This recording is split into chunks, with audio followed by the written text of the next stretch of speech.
और आपको बता दें कि हमारे साथ इस वक्त केंद्रीय मंत्री मुख्तार अब्बास नकवी जुड़ चुके हैं। मुख्तार साहब, आपका स्वागत है और साथ ही मेरे जो सहयोगी हैं देवेंद्र पराशर वो भी जुड़ चुके हैं। मुख्तार साहब, जिस तरह से ये पूरा बंद चल रहा है और जिस लगातार 12 दिन हो चुके हैं, वहाँ पर विरोध प्रदर्शन भी है, आप लोगों ने कोई सोल्यूशन निकालने के लिए रास्ता सोचा है या अभी भी आप इंतजार कर रहे हैं कि किसान जब कल आपसे मिलेंगे तब आप कोई रास्ता निकालेंगे? देखिए, पहली बात यह कि किसानों से हमें कोई शिकायत नहीं है जी।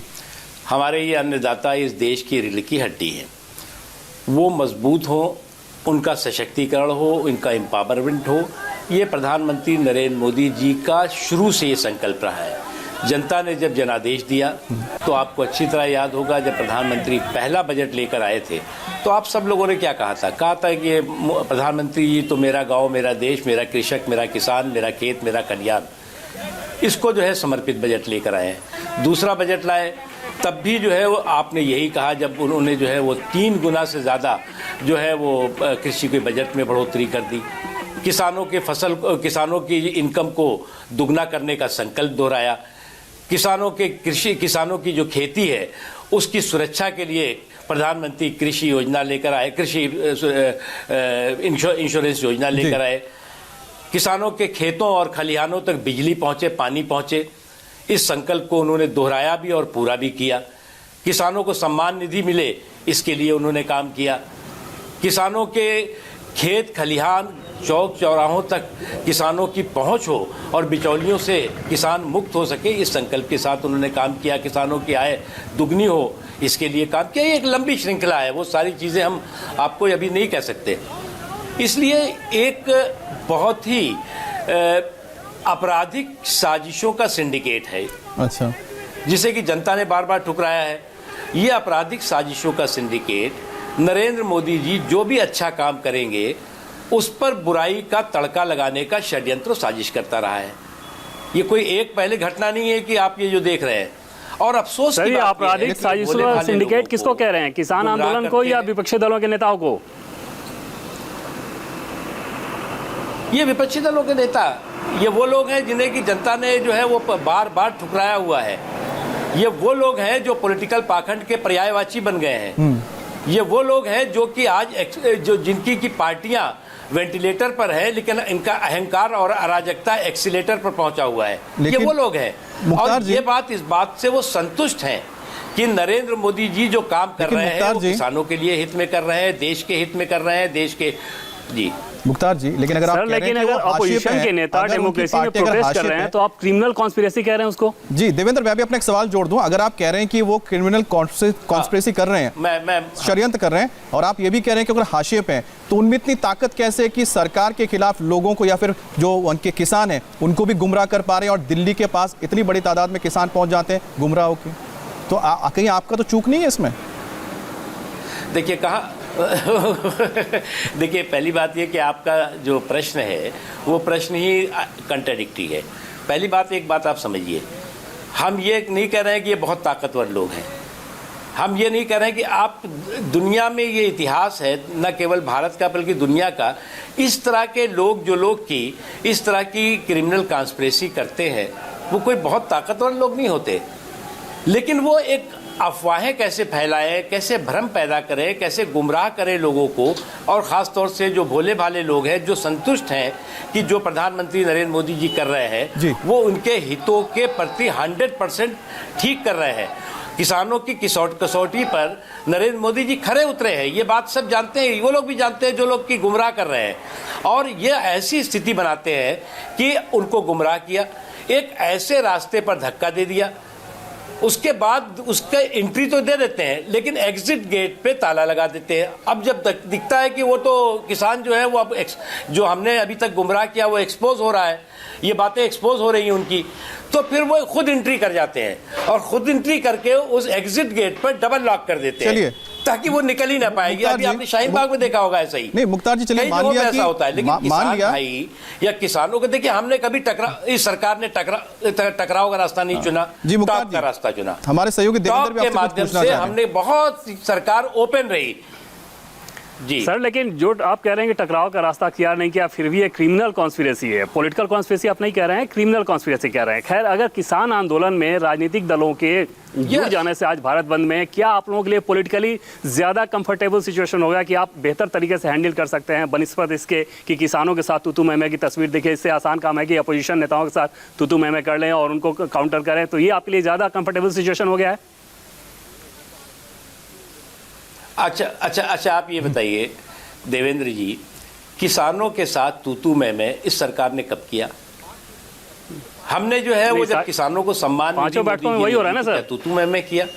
किसानों के खेतों तक आज़ादी से लेकर आज तक कभी चिंता नहीं की गई, पानी पहुंचाया गया, तो क्या तूतू मैमे किया? खलिहानों तक बिजली पहुंचाई गई, घरों तक, गांव तक बिजली पहुंचाई गई, तो क्या तूतू मैमे किया?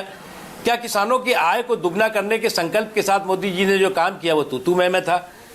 क्या किसानों को जो है वो अगर उनकी आय को दुगनी कर रहे हैं और उसके साथ साथ उनको सम्मान निधि 6,000 रुपया प्रति किसान, अगर एक घर में 4 लोग हैं तो 4 लोग खेती खलियानी कर रहे हैं, उनको मिल रहा है, तो प्रोटेस्ट उसके लिए नहीं हो रहा है। हम लोग तो सिर्फ 3 कानून की बात कर रहे हैं। जिस बिल को जब आप सरकार में रहते हो तो नाराज है, पंजाब और हरियाणा के किसान जो कि सड़कों पे दिख रहा है, उन किसानों को समझाना ज्यादा आसान था या फिर विपक्षी नेताओं को उसमें कूद जाने के बाद विपक्षी दलों को काउंटर करना ज्यादा आसान है? देखिए, मैं मानता हूं कि किसान जो हमारा अन्नदाता है वो हमारे देश की रीढ़ की हड्डी है, वो मजबूत होना ही चाहिए। ये हमारा संकल्प है, ये प्रधानमंत्री मोदी जी का संकल्प है और वो संकल्प पूरा होगा। ये इस तरह के क्षणिक जो स्पीड ब्रेकर्स हैं उसके आधार पर वो संकल्प जो है वो पीछे कमजोर हो पाएगा, न तो रुक पाएगा। किसानों की जो दूसरी चीज मैंने एक बात कही, इस सरकार ने कभी टकराव का रास्ता नहीं चुना, टॉक का रास्ता चुना, और हमारी बातचीत अभी भी हो रही है। बातचीत तो कल भी ओपन है। ये सरकार ने कभी अड़ियल रुख नहीं अपनाया कि नहीं एमएसपी पे हम ये बात नहीं करेंगे, हम इस पे ये नहीं करेंगे, हम इस पे नहीं करेंगे। सरकार तो ओपन रही, जो बात करना हो करो, जो सुझाव देना हो दो। अब सवाल यहां ये पैदा होता है, जब सरकार ओपन है, सरकार खुले मन से बात कर रही है, खुले दिमाग से बात कर रही है, किसानों के सशक्तिकरण और किसानों के एम्पावरमेंट के संकल्प के साथ काम कर रही है, तो हमारे नियत भी साफ है और नीति भी स्पष्ट है, इसलिए कहीं कोई कंफ्यूजन नहीं है। लेकिन राहुल गांधी की अगर बात कर लें तो 2013 में राहुल गांधी इसकी वकालत करते थे, लेकिन आज कह रहे हैं कि अदानी और अंबानी का कानून है, उस पर क्या कुछ कहना चाहेंगे? देखो भैया, ये पप्पू का जो कि लफाजी है, पप्पू का घोंसला और कांग्रेस का जो चोचला है, ये बहुत एक्सपोज हो चुका है। अब इनकी स्थिति ये हो गई है कि ये खुद आज जो है वो उनकी पार्टी जो है वो बुरी तरह से वेंटिलेटर पर, इनका अहंकार, अराजकता और कॉन्स्पिरेसीज एक्सीलेटर पर पहुंची, वो कहाँ गिरेगी जा करके उसका आप अच्छी तरह से अंदाजा लगा सकते हैं। हर चीज में इन्होंने देश को, अब आप ये बताओ, अच्छा आज मैं 6 साल की मैं सोच रहा था कि इन्होंने किया क्या क्या। जब सर्जिकल स्ट्राइक होगी तो कहोगे जी आप ये तो बिल्कुल गलत हो गया, ये तो जो आतंकवादियों को मारा गया ये ठीक नहीं हुआ, इसका सबूत दो। जब हमारे सुरक्षा बल जो है वो इस तरह के जो देश विरोधी लोग हैं उनके खिलाफ कार्रवाई करेंगे तो उसके सबूत मांगोगे, सवाल करोगे। शाहीन बाग में जो बेचारी भोली भाली महिलाएं हैं उनको गुमराह करके आपने जो है वो एंट्री दे दी, एग्जिट गेट पे ताला लगा दिया। तो ये एक लंबी, मैं वो उसमें अवार्ड वापसी होने लगेगी, असहिष्णुता, ये एक लंबी श्रृंखला है। मैं इसमें यहाँ जो किसान हमारा भाई है, वो किसान भाई एक बात से मैंने खुद बात की है। मैं कल जो है वो गांव में रहा हूँ, कल और परसों 2 दिन में रहा हूँ। मैंने एक बात पूछी कि भैया ये बताओ मोदी जी से तुम्हें शिकायत क्या है। उन्होंने बहुत स्पष्ट, मेरे पास वीडियो है, उन्होंने बहुत स्पष्ट कहा कि देखो भैया ये मोदी आदमी बहुत अच्छा है। मोदी तो एक ने तो कहा कि हमारे घर में तो 4 किसान है, चारों को 6-6 हज़ार रुपया मिल रहा है जी। हमें तो जो है वो इस कोविड के पीरियड में, कोरोना काल में हमें तो कोई दिक्कत नहीं हुई। हमारी पिछले साल जो है वो फसल जो है वो बर्बाद हो गई थी। प्रधानमंत्री फसल बीमा योजना जो पहले कभी बीमा के नाम पे मिलता ही नहीं था, घर पे आके हमको मिला। हमारा ये खेत जो है वो कभी नहर सूखी रहती थी तो कभी जो है वो ट्यूबवेल से पानी नहीं आता था, खेतों तक पानी पहुंचाने की व्यवस्था की, हमारे खलिहानों और हमारे गांव तक बिजली आ रही है। ये नहीं एक लंबी श्रृंखला में उस मतलब आपको बहुत टेक्निकल में इस पे नहीं जाना मुख्तार जी, आपकी बात से एक साफ हो गया कि किसानों को बहुत सारी चीजें सही लगी हैं जो आपकी सरकार ने की है, लेकिन मुद्दा ये है ना कि किसान जब ये कह रहे हैं कि वो चाहते हैं कि जो एपीएमसी की जो मंडियां हैं वो बनी रहे, जो आड़ती है उनका बिजनेस खत्म हो जाएगा आपके नए कानून से, क्योंकि उनसे उनको बहुत फायदा होता है।